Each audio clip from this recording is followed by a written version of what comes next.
When it comes down to protein options for your meat group, meat is always going to be typically located during your dinner option, and it's going to be 4.5 ounces of meat after cooking. This is going to be one of those food items that you're going to want to weigh it, and you want to weigh after it's been cooked. Bake, broil, poach, grill, no frying of any kind. There's daily options that you can choose from every single day, things like fish, chicken, white meat, no skin, turkey breast, white meat, no skin. There's also pork tenderloin. That's going to be the only pork that you'll find in the meat section of the program. And you want to make sure that there's no ham steak, no bacon, no ribs, no pork chops, and no turkey bacon either.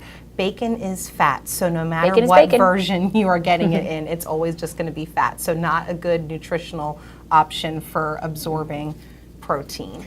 You want to stay away from things like ground beef. Ground turkey is fantastic. You can go to your salt substitute page, look at all these great seasonings. There's a lot of great multi-seasonings. I have a 21 seasoning salute that I use on a lot of different items. It's really great to add in for flavor. You can make it taste the same as the other. Ground turkey, make sure it says white breast. Otherwise, they're grinding dark meat in, and that does add a lot more fat to it. So that's another option. It'll almost look translucent when you go to the grocery store. Yes. Very pale in color when you're buying ground turkey breast, if it just is the true breast meat. If it's just breast meat, yeah. Chicken could be an option too. Ground chicken, white meat. You want to make sure that you're sticking to your guidelines. Let's say, though, you're a vegetarian, or you don't just want, meat all the time. We do have a couple options for that too. Some protein substitutes. They make things like Boca Burgers, Morningstar, vegetarian black bean patties. These are a lot of really great options.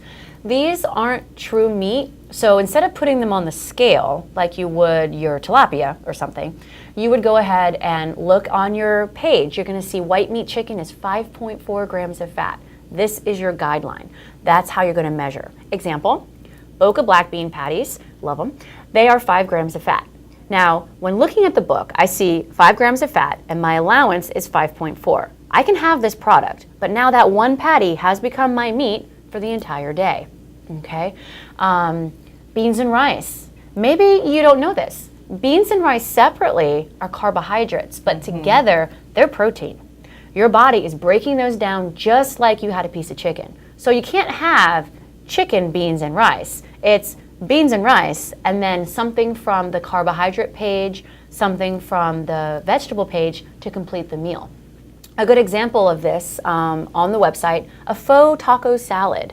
Put your greens on the bottom, maybe cooked or raw, whatever you like. Rice and beans goes on top to have your protein. Your carb can be like fat-free corn tortillas. And then we have a condiment allowance, you might remember, 30 calories per meal, maybe of like salsa or fat-free sour cream on top.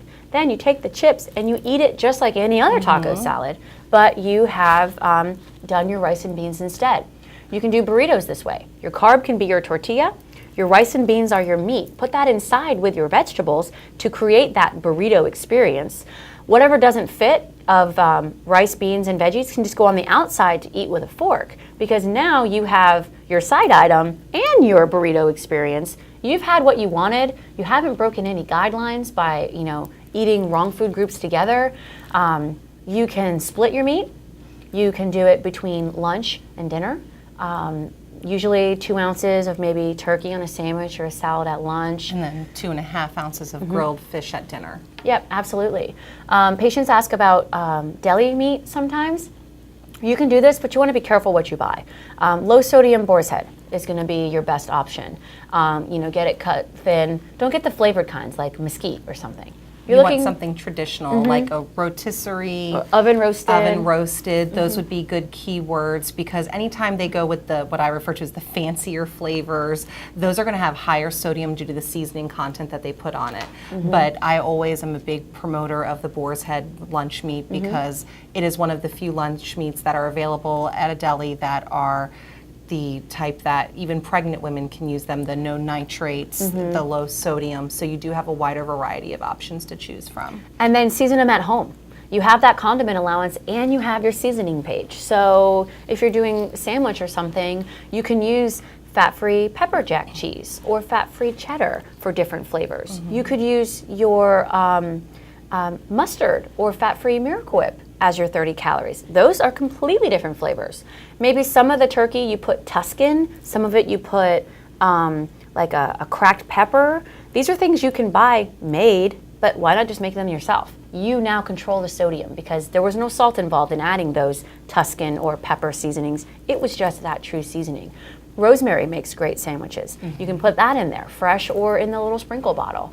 But lots of really great ways to have fun with your protein, whether it's true meat, vegetarian meat, rice and beans, whether it's all at dinner, all at lunch if you're switching your lunch and dinner. I love recommending the rice and beans option, even for those patients that aren't vegetarian, because it is a very satisfying serving size. You get a half a cup of either pinto, kidney, or black beans in combination with 3/4 of a cup of that cooked brown rice, and that alone is just the protein. And then, like you said earlier, you still get to have your vegetable and your complex carbohydrate that complete your dinner meal, and that is extremely satisfying, especially after a long day and you find that you're very hungry. And if you eat with your eyes, which a lot of people do, you are going to look down and see a whole mess of carbs. This makes us happy because carbs make us happy. But your body sees meat, carb, vegetable because it knows what it's going to do with those beans and rice. So that really helps as well.